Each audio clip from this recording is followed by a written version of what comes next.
We're used to ask questions to AIs, but what if we flip things around and have the AIs asking questions to a human, in this case, me? And today's topic will be focusing in an era of distractions.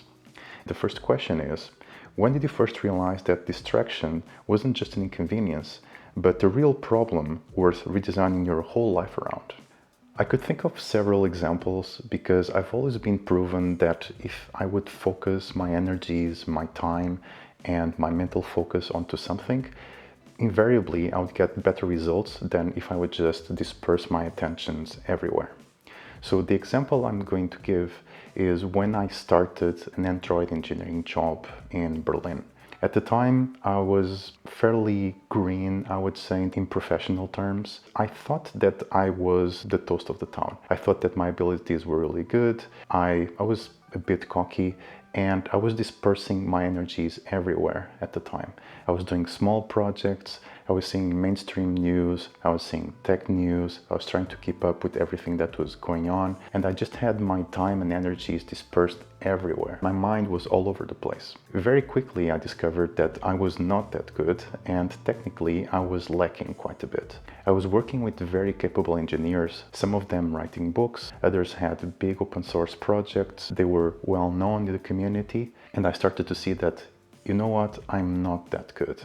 Very quickly, I needed to pivot. I needed to focus my energies just on Android engineering. Every night for several months, I was reading about Android, I was doing sample applications, I was getting deep into the weeds of how Android worked, up until the point of how the Java virtual machine worked. I wanted to know everything because I knew that if I would not catch up, then maybe I could even get fired. But also personally, I wanted to feel that I belonged in that place and I was up to the level of everyone that I was working with. It was at that point that I saw the real power of focus and how much effort I needed to put in to see those results. Because invariably, when you focus on something, when you're obsessed about something, you're going to encounter hurdles. And many times it's just a slog. It's a slog studying things that are very hard to comprehend. It's a slog going through projects that are hard to untangle and to derive a good conclusion. It's a slog many times. What I learned was that I need to go over those challenges, over those obstacles to get to the final destination, to get to somewhere better. I couldn't avoid that. I needed to go through all of those challenges. It's part of that. If you just go through that hard work of going through those things that no one wants to do, then you'll have what others don't have. The next question is, can you paint me a picture of what your life looked like before and after? What disappeared so that your focus could emerge? Before this experience, as I said before, I was focused on many different things.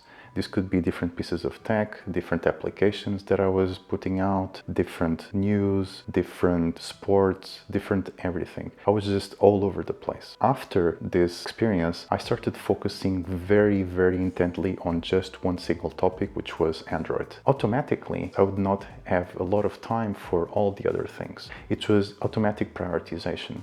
It was forced prioritization. In a way, I experienced the power of intense focus out of sheer necessity. Now, something that is really interesting about this, why was I spending all of my time and energies and resources on different things? I think it's because of two main reasons. One of them is that it was very uncomfortable going very deep into something. Once I hit one hurdle, let's say on a piece of engineering, and I needed to go deeper on something, I would just say, you know what? I'm not going to invest more time and resources on this. I'm going to find a very quick solution. Maybe I'm going to copy a solution from someone and I'll just move on. Or if I'm getting bored by this specific problem, I'm going to try another thing or get distracted with some piece of entertainment, anything like that. That's the first one. It's escaping this uncomfort of going through something that you're not really getting anywhere and might be boring, and I just want to escape that. And the second one is curiosity. which I think it's a very human trait. And for me, this meant that I want to learn about everything. I wanted to learn of how that machine worked. I want to know about laws of the universe. I wanted to know about different pieces of tech. And I think there's nothing wrong with that. If anything, it's one of the best traits that we have as humans. But if left unchecked, we try to know and do a little of everything, but we end up knowing and doing nothing of real quality. The next question is really interesting. How do you know when curiosity is serving you and when it's simply becoming another form of procrastination? What's the test? Curiosity, yes, for sure, it is very beneficial for us. But if that curiosity is not aligned in any way to one of our main goals, that might be the point when it starts to be a distraction. Of course, there are experiences or things that we learn about that we were not expecting that end up empowering that goal even more. But let's say that you have 75% of your time allocated to learn about these different things that you know are not aligned with your end goal. Then of course you're going to learn something that's going to empower that goal, but many times just going to end up in a distraction. So in my view, the ideal thing to happen is first you try to discover what are your goals, your long-term goals. What are the things that you want to achieve in 5, 10 years, or even in a year or 2 months. And when you know that, even if it's very rough, you know at least where you should point at. That's the first thing. That's very important. You need to know what is your main goal.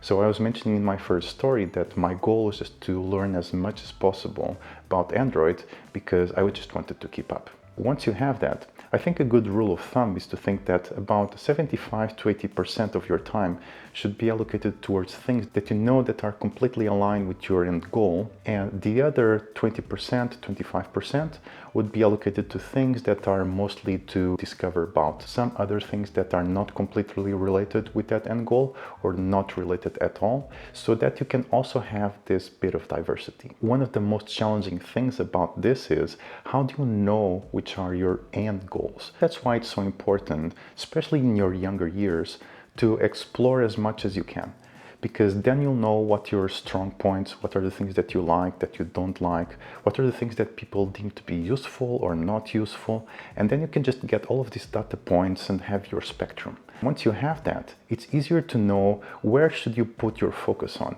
because eventually you just funnel your interests more and more until the point that you know, yes, this is the thing that I really want.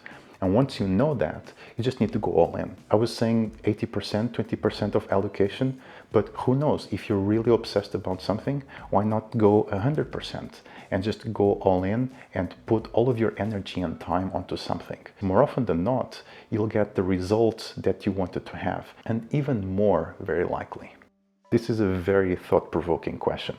Where is the line between a healthy obsession and an unhealthy obsession? For me, my main priorities in life are health, family, friends, and my well-being.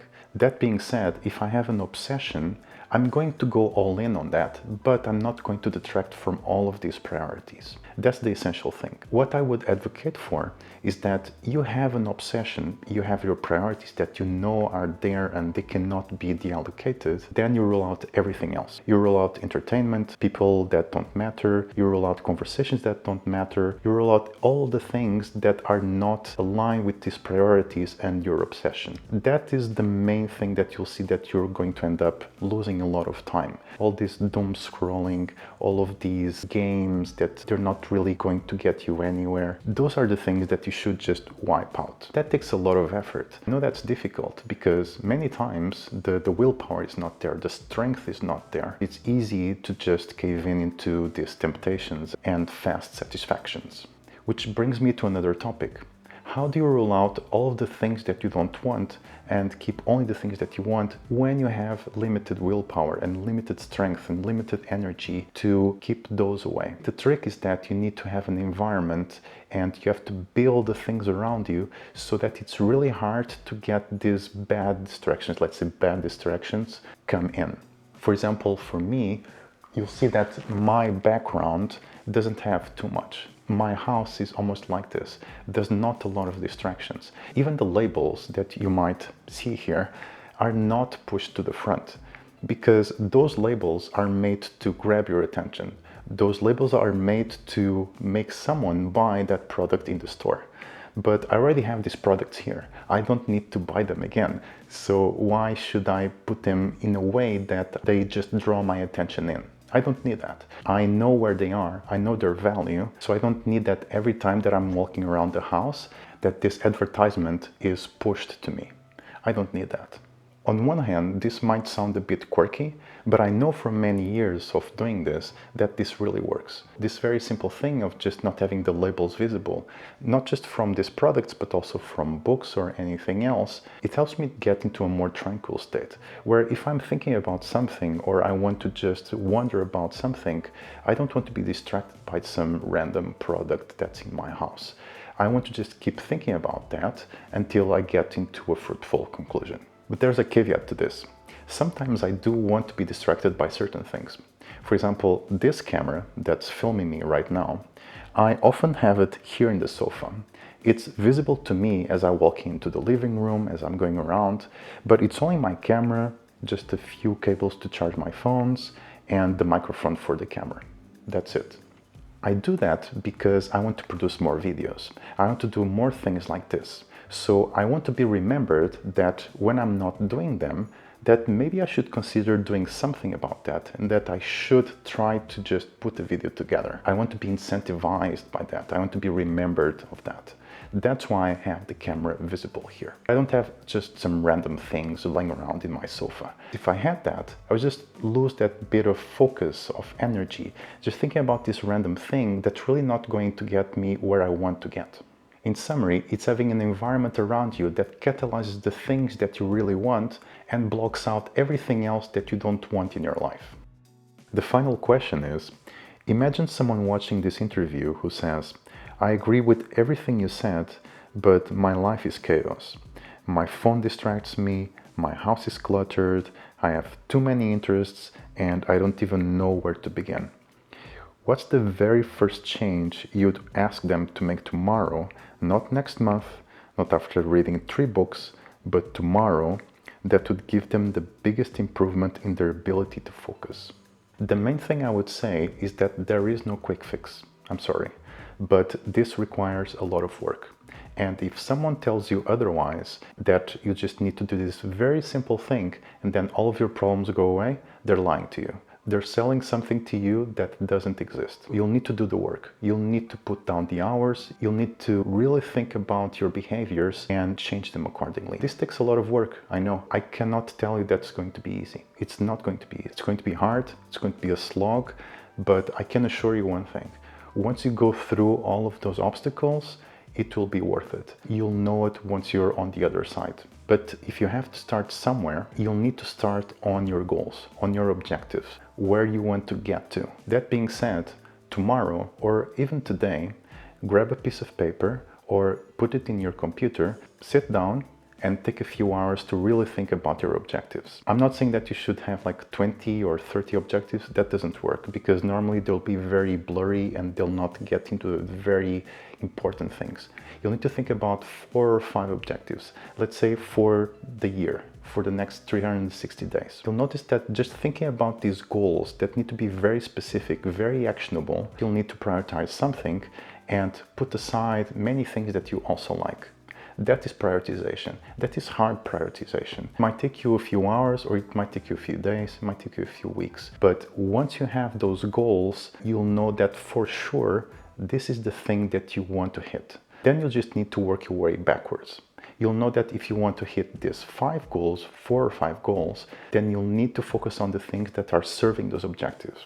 Everything else, you just need to rule them out. This sequence is very important because if you don't have these very solid goals, then when you try to clean up all of these distractions, eventually you just get lost and you don't know what things to keep in, what things to keep out. You'll just end up in the same situation. To finish this discussion, the AI said, the thing I want to highlight is that your message is not really remove distractions and become productive. It's almost the opposite. It's first decide what deserves your attention, then remove everything that competes with it. And that distinction is important because, as you said, if someone starts by deleting apps, cleaning their house, and removing distractions without knowing what they're moving toward, they might just create an empty space. And an empty space eventually gets filled again. I think this is a beautiful way of concluding our conversation. I hope you liked it, and I'll see you in the next one.